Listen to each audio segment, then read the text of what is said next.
Au cœur du Vatican, un spectacle s'est déroulé qui a laissé nombre de personnes sans voix. Un événement officiel, mais empreint d'une atmosphère de rituel païen. Un événement qui rappelait étrangement le passé de la Pachamama avec le pape François. Tout cela dans la salle Paolo VI, sous le regard du pape Léon XIII. Avons-nous vraiment atteint le point de non-retour pour l'Église catholique? Restez avec nous jusqu'au bout. Ces dernières heures, des nouvelles en provenance du Vatican ont suscité de nombreux débats au sein du monde catholique. Les célébrations du 60e anniversaire de Nostra Aetate, document du Concile Vatican II consacré au dialogue interreligieux, se sont achevées. Mais plus qu'un moment de réflexion théologique, l'événement est devenu le symbole de la confusion doctrinale qui s'est insidieusement infiltrée depuis longtemps dans les palais sacrés. Le pape Léon a présidé la cérémonie, qui a culminé avec une série de représentations à caractère interreligieux qui ont suscité des doutes même chez les plus modérés.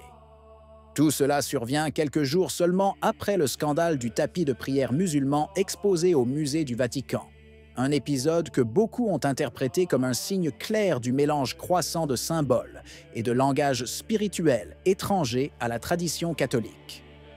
L'impression générale est celle d'une Église qui, en tentant de paraître ouverte et accueillante envers tous, risque de perdre conscience de sa propre identité.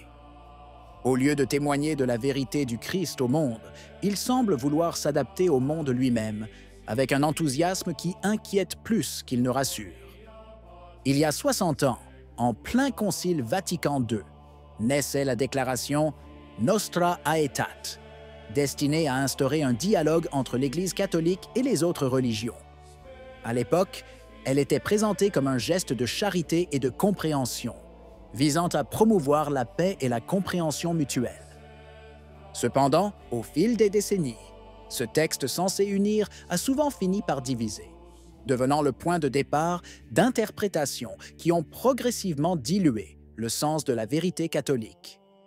La célébration de cette année, censée rendre hommage à ce message, a au contraire montré à quel point l'Église contemporaine semble désormais plus intéressée par le langage du monde que par celui de l'Évangile. Dans les déclarations et les gestes officiels, on a perçu une certaine nostalgie de l'harmonie universelle, qui risque toutefois de se construire au détriment de la foi. Le désir de dialoguer avec tous s'est mué en crainte de proclamer le Christ comme seul Rédempteur. Ainsi, tout en célébrant l'anniversaire d'un texte destiné à rassembler les peuples, on a l'impression de s'éloigner encore davantage du cœur même du catholicisme. La cérémonie qui s'est déroulée dans la salle Paolo VI offrait un spectacle difficilement qualifiable de catholique. Les lumières colorées, la musique aux accents pop et les vidéos projetées sur les écrans donnaient à la célébration des allures d'événements médiatiques plutôt que de commémorations religieuses solennelles. Les images montraient des visages souriants, des danses et des chants mêlant symboles chrétiens et références à d'autres traditions spirituelles. Nombreux étaient les fidèles présents qui éprouvaient un sentiment de perplexité, comme si l'autel était devenu une scène et la foi un message générique d'unité et de bienveillance. L'architecture même de la salle Paolo VI, souvent critiquée pour son aspect froid et moderne, semblait accentuer ce fossé entre la forme et le fond, entre ce que l'Église est appelée à préserver et ce qu'elle semble désormais vouloir mettre en avant. Au lieu de ressentir le sacré, on percevait une vague émotion collective, dépourvue de la profondeur qui ne provient que de la reconnaissance de la présence vivante du Christ. Le moment le plus controversé de la célébration fut sans aucun doute la prestation africaine dédiée à celle que l'on surnomme la mère de l'Afrique. Sur scène, danse rituelle et chants traditionnels se mêlaient aux gestes liturgiques chrétiens, créant une atmosphère suspendue entre le sacré et le profane. Le texte de la prière, écrit pour l'occasion par le journaliste guinéen de Radio Vatican, Filomeno Lopez, invoquait le Dieu suprême, mais le définissait comme le Dieu des ancêtres. Puis apparut la figure de Mama Lucy, présentée comme une mère africaine et universelle, une sorte d'incarnation de la Terre-Mère, à qui fut confiée la lettre d'amour de Dieu, écrite, disait-on, sur ses genoux. Le rite demandait ensuite la paix, avec l'aide du divin et des ancêtres, et s'adressait directement aux morts, avec des mots qui ressemblaient à une prière païenne. Mes chers ancêtres, honneur et gloire à vous. Nombreux sont ceux qui ont vu dans tout cela non pas un acte d'ouverture culturelle, mais une forme de syncrétisme religieux qui risque de remplacer le Dieu révélé par un principe spirituel vague où créateur et créature sont confondus. Puis, lors de la célébration du 60e anniversaire de Nostra Aetate, le pape Léon XIII a surpris beaucoup de monde par des paroles qui ont immédiatement suscité une vague de discussion. Dans son discours officiel, le pape a affirmé que toutes les religions sont des mères et qu'à ce titre, elles devraient enseigner aux gens à se traiter les uns les autres comme des membres d'une même famille et non comme des ennemis. Un langage poétique, certes, mais chargé d'implications théologiques qu'on ne saurait ignorer.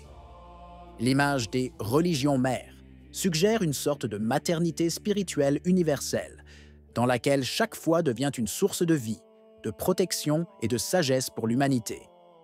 Cependant, dans la doctrine catholique, la maternité spirituelle appartient à l'Église seule, corps mystique du Christ, génératrice de nouveaux enfants par le baptême et gardienne de la révélation divine. Ces paroles de Léo ne sortent pas de nulle part. Elles reprennent de manière ambiguë la vision déjà exprimée par son prédécesseur. Lors d'une rencontre interreligieuse à Singapour, François a déclaré que toutes les religions sont des voies pour atteindre Dieu, les comparant à différentes langues pour exprimer le divin. Cette phrase, restée sans clarification officielle, provoqua alors une profonde consternation parmi les fidèles, car elle semblait placer la vérité révélée du Christ au même niveau que les croyances humaines, issues d'autres contextes spirituels. Avec cette nouvelle image des religions mères, on a l'impression qu'un parcours symbolique et théologique s'achève. Des chemins qui mènent à Dieu aux mères qui engendrent la vie. Chaque religion se trouve placée dans une relation quasi égale avec l'Église, comme si le christianisme n'était plus la révélation définitive, mais une voie parmi d'autres.